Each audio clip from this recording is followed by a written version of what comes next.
Una domanda ricorrente che ci viene posta è: quanto tempo occorre per imparare a programmare? La nostra risposta è invariabilmente dipende. Occorre infatti valutare il tipo di linguaggio, la profondità di approfondimento, le precedenti conoscenze dello studente, il tipo di applicazione consentita. Dopo diversi anni di esperienza sul campo, possiamo comunque affermare di aver approntato un metodo in grado di portare alla programmazione di un semplice videogame una qualunque persona, anche se totalmente priva di conoscenze informatiche. Vediamo come.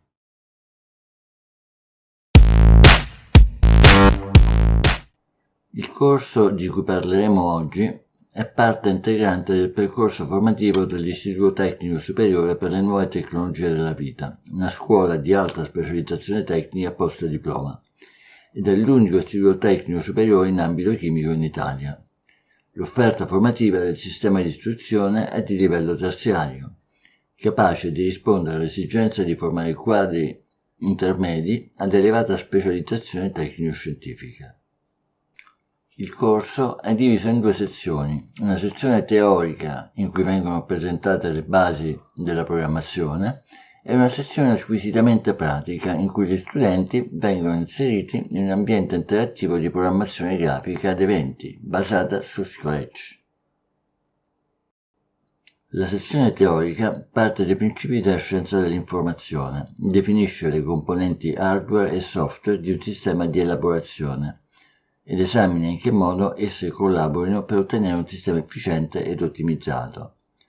Viene quindi trattata l'aritmetica in basi diverse e l'algebra di Boole, presentando una serie di esercizi da risolvere assieme per facilitare la risoluzione di problemi. Infine, vengono spiegati i concetti di base della programmazione strutturata, i criteri di scelta logica singola e multipla, gli iteratori, i salti, con un occhio di riguardo alla ottimizzazione del codice. La precedente conoscenza dell'hardware consentirà di avvicinare i criteri di valutazione della complessità computazionale.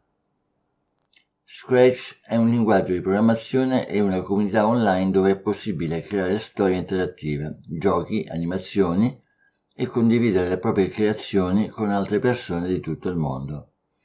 Mentre creano progetti, gli studenti imparano a pensare in modo creativo, a ragionare in maniera sistematica e a lavorare in modo collaborativo. Scratch gira nella maggior parte dei moderni browser, PC, desktop, portatili e tablet. Non è quindi necessaria un'attrezzatura informatica completa per poter iniziare a sviluppare. Di contro, ciascun singolo progetto potrà essere scaricato su un file e caricato su un altro computer, facilitando lo scambio di idee. Esiste infine un'apposita app che consente di sviluppare i propri progetti offline, senza la necessità di collegarsi ad internet. Per tale ragione si è scelto di concludere i corsi di fondamenti di informatica utilizzando tale piattaforma. Dopo aver appreso la gestione del flusso delle informazioni attraverso i comandi if, while, for, diventa molto più semplice mettere assieme i pezzi del codice. Uno dei problemi di chi studia un nuovo linguaggio è da sempre il seguente: ho imparato il manuale, ho appreso la teoria e la tecnica della programmazione, ma non sono capace di applicarla alla soluzione di problemi reali. Con questo metodo l'applicazione pratica segue magicamente la teoria e il progetto si sviluppa pezzo dopo pezzo sotto le dita dello studente.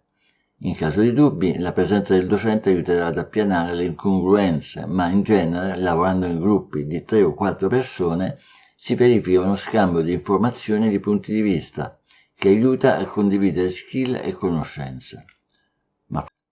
Presentiamo di seguito alcuni esempi di videogiochi realizzati dagli studenti. Nessuno di loro aveva mai programmato in precedenza.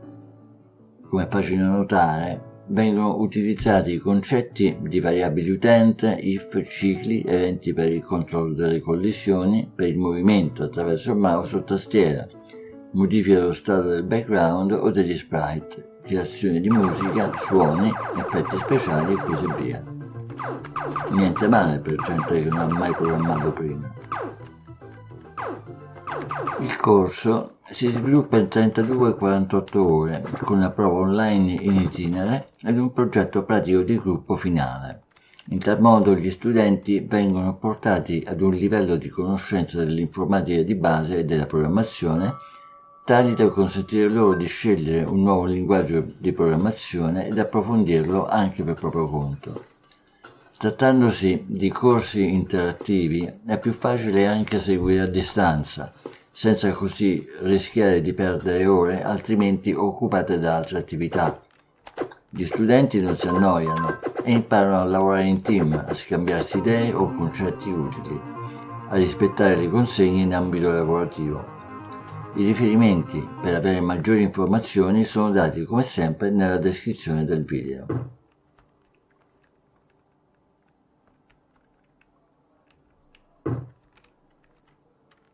E per oggi abbiamo terminato. Se il video vi è piaciuto non dimenticatevi di sottoscrivere il canale e di lasciare un like. Sul nostro blog troverete quotidianamente nuovi articoli relativi a Raspberry e Arduino.